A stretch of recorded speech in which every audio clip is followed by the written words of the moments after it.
គ្រូមហន្តរាយលិចលង់ពិភពលោកទាំងមូលបើសិនជារឿងទាំងអស់នេះបានកើតឡើងពិតមែនតើអ្នកទាំងអស់គ្នាគួរធ្វើបែបម៉េចហើយរត់ទៅទីណាទើបអាចមានជីវិតរស់រានសូមស្វាគមន៍មកកាន់ Channel MD សម្រាប់រឿងថ្ងៃនេះ admin នឹងយករឿងមួយមកសម្រាយឲ្យអ្នកទាំងអស់គ្នាបានស្ដាប់និងបានទស្សនាដែលរឿងនេះដែរមានចំណងជើងថាមហន្តរាយទឹកជំនន់ admin មិនតប៉ែលោតអញ្ចឹងយើងចូលសាច់រឿងយើងតែម្ដង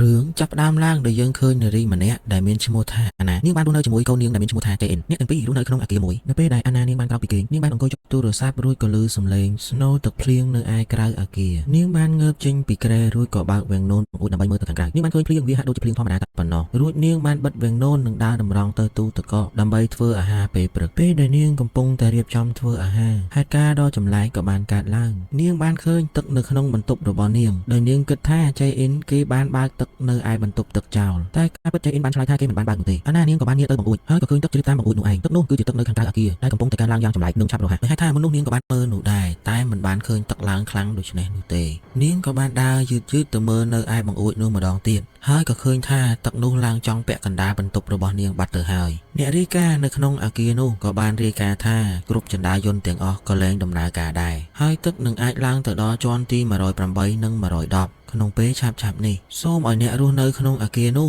ជម្លៀសខ្លួនឡើងទៅជាន់លើបន្ថែមទៀតភ្លាមនោះអាណានាងបំរុងរៀបអីវ៉ាន់ចេញពីអគារនោះស្រាប់តែមានសន្តិសុខអគារនោះបានខលទៅរកនាងនឹងប្រាប់នាងថាជាន់ទី3របស់នាងនឹងលេចឆាប់នេះបើសិនជានាងកំពុងតែរៀបអីវ៉ាន់បំរុងនឹងចេញពីអគារនោះសូមទុកអីវ៉ាន់ទាំងនោះហើយរត់ឡើងទៅខាងលើវិញអ្នកទាំងពីរនិយាយមិនទាន់បានចប់ស្រួលបួលផងភ្លើងនៅក្នុងអគារនោះក៏ស្រាប់តែដាច់ហើយសេវាទូរស័ព្ទក៏លែងមានអាណាបាននាំកូននាងរត់ចេញទៅក្រៅផ្ទះនាងបន្តរត់រហូតទៅដល់កាំចិន្តាបំរុងនឹងឡើងទៅខាងលើដោយហេតុថាមនុស្សនៅទីនោះច្រើនពេកធ្វើឲ្យកកស្ទះនៅកាំចិន្តានោះនាងក៏បានទៅតាមចិន្តាខាងក្រោយអគារនោះវិញនាងកំពុងរត់តាមផ្លូវនៅក្នុងអគារនោះនាងក៏បានងាកទៅមើលទឹកនោះគឺកំពុងតែឡើងខ្លាំងណាស់ចំណែកឯកូននាងចេអ៊ិនគេមានអារម្មណ៍ភ័យខ្លាចជាខ្លាំងអាណាបានសួរទៅកូនគេថាតើកូនមានអារម្មណ៍ភ័យមែនទេរួចចេអ៊ិនក៏ប្រាប់ថាគេកំពុងតែភ័យខ្លាចព្រោះឃើញទឹកកំពុងតែឡើងខ្លាំងណាស់អាណាក៏បបួលចេអ៊ិនច្រៀងដើម្បីបន្លប់ភាពភ័យខ្លាចពេលនោះនាងឡើងកាំចិន្តាបណ្ដានិងច្រៀងបណ្ដានៅតាមផ្លូវហើយនាងបានច្រៀងថាគ្រួយម៉ាអាសៀមអាជីមថោចេអ៊ិនក៏ច្រៀងបន្តតាមម្ដាយគេត្រូវហើយម៉ាក់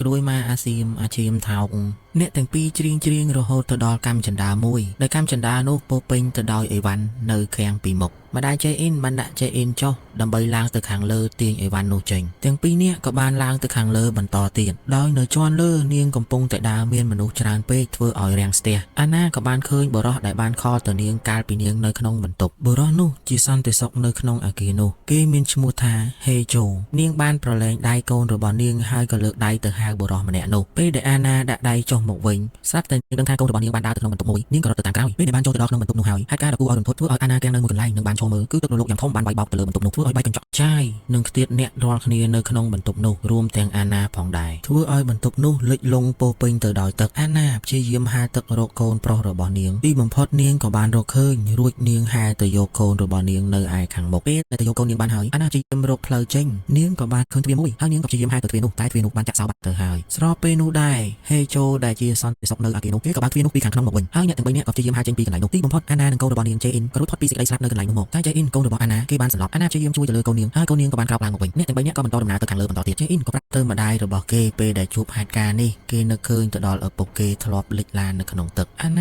នាងមិនចង់ឲ្យកូនគេនឹកឃើញរឿងអតីតកាលដ៏ឈឺចាប់គេក៏បបួលកូនគេច្រៀងបន្តទៀតហើយអ្នកទាំងពីរក៏នៅតែច្រៀងបទដដែលគឺអ្នកទាំងពីរច្រៀងថាកដូម៉ាអាថៃអាចឆ្កែអាឈាមថោកអ្នកទាំងពីរនាក់នោះក៏បន្តច្រៀងរហូតទៅដល់កាំចិន្តាឡើងទៅលើមួយជាន់ទៀតពេលអ្នកទាំងអស់គ្នាបានឡើងទៅដល់មួយជាន់ទៀតហើយចេអ៊ិនគេស្រាប់តែចុកពោះចង់ចូលទៅក្នុងបន្ទប់ទឹករួចលោកហេជូក៏បាននាំអ្នកទាំងពីរទៅក្នុងបន្ទប់មួយដើម្បីឲ្យចេអ៊ិនគេដោះទាល់មួយពេលនៅក្នុងបន្ទប់នោះអាណានាងក៏បានសុំហេជូទេទូរស័ព្ទទៅម្ដាយនាងបន្តិចនាងបាននិយាយជាមួយនឹងម្ដាយនាងដោយកំសត់ខ្លាំងណាស់ហាក់បីដូចជានេះជាគ្រាចុងក្រោយហើយដែលអ្នកទាំងពីរបាននិយាយទូរស័ព្ទជាមួយគ្នាលោកហេជូបានយកទូរស័ព្ទពីនាងមកវិញបន្ទាប់ពី ពីនាងនិយាយរួចភ្លាមនោះស្រាប់តែធុងហ្គាសបានលេចធ្លាយធ្វើឲ្យធំក្លិនពេញនៅក្នុងបន្ទប់នោះអ្នកទាំង3ក៏ឆាប់រត់ចេញពីបន្ទប់នោះទើបតែបានមកដល់មុខបន្ទប់ស្រាប់តែផ្ទុះបិទផ្លូវទាំងមុខទាំងក្រោយធ្វើឲ្យអ្នកទាំង3មិនអាចទៅណារួចលោកហេជូក៏សម្រេចចិត្តជន់ទៅលើបង្កាន់ដៃផ្លូវនោះរួចក៏តោងឡើងទៅលើមួយជាន់ទៀតពេលដែលគេឡើងទៅដល់គេក៏ឲ្យអាណា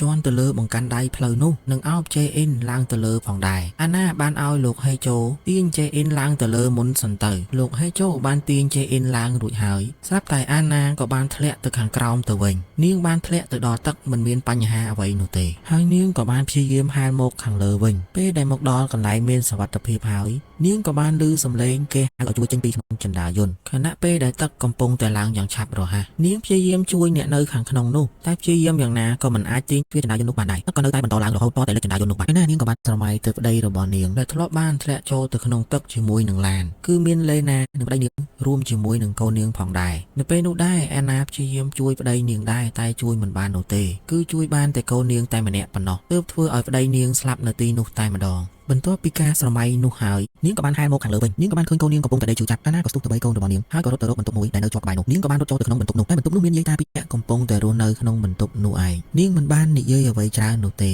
នាងក៏រត់ទៅរកអ្វីមួយដើម្បីមកជួយកូនរបស់នាងនៅពេលអាណាជួយកូននាងបានហើយនាងក៏បានយកអាវមួយយកទៅបោកសម្អាតនៅខាងក្រៅពេលនោះស្រាប់តែមានពន្លឺថ្ងៃចាំងជះមកលើអាណាបានសម្លឹងទៅមើលខាងក្រៅបានឃើញទឹកដ៏ធំល្វឹងល្វើយលេចគ្រប់យ៉ាងបាត់អស់ទៅហើយលោកហេជូក៏បានដើរចេញមកនិយាយជាមួយនឹងអាណាសភាពនៅពេលនោះហាក់ដូចជាស្ងប់ស្ងាត់បានតែបន្តិចមេឃក៏ស្រាប់តែខ្មៅឡើងវិញភ្លៀងក៏បង្កើនចុះមកធ្វើឲ្យទឹកចំនួនពេលនោះកាន់តែឡើងខ្លាំងទ្វេដងលោកហេជូឃើញស្ថានភាពមិនស្រួលក៏ស្ទុះទៅយកជេអ៊ីនរួចក៏ប្រាប់ឲ្យអាណាឆាប់រត់ចេញពីទីនោះឡើងទៅលើទៀតទៅអ្នកទាំង3ក៏រត់ចេញពីទីនោះចំណែកឯយាយតាដែលស្នាក់នៅបន្ទប់នោះប្រហែលជាគាត់ដឹងថាពេលនេះជាគ្រាចុងក្រោយហើយគឺគាត់មិនបានរត់នោះទេអ្នកទាំង3ក៏រត់ទៅដល់ដំបូលនៃអគារនោះក៏បានឮសំឡេង helicopter ឬកន្ទុំរុយនោះឯងកំពុងតែហោះមករកអ្នកទាំង3លោកហេជូបានទៅទូរស័ព្ទអ្នកដែលនៅលើ helicopter នោះប្រាប់អ្នកទាំងនោះថាអ្នកវិទ្យាសាស្ត្រជូអាណាគឺនៅទីនេះភ្លាមនោះ helicopter នោះក៏បានមករកអ្នកទាំង3យើងក៏បានដឹងថាអាណានាងមិនមែនជាមនុស្សធម្មតានោះទេនាងគឺជាអ្នកវិទ្យាសាស្ត្រម្នាក់ដែលអាចជួយមនុស្សរាប់លានអ្នកបានគឺក្រុមមនុស្សទាំងនោះចង់ជួយតែអាណាម្នាក់តែប៉ុណ្ណោះក្រុមមនុស្សទាំងនោះក៏បានចុះពី helicopter នោះមករួចក៏តម្រង់ទៅកូនរបស់អាណានិងបានចាប់ជេអ៊ីនដាក់ខ្នោះនិងបំរុងសម្លាប់ជេអ៊ីនចោលតែអាណានឹកស្មានថាក្រុមមនុស្សទាំងនោះគឺមកជួយអ្នកទាំងពីរ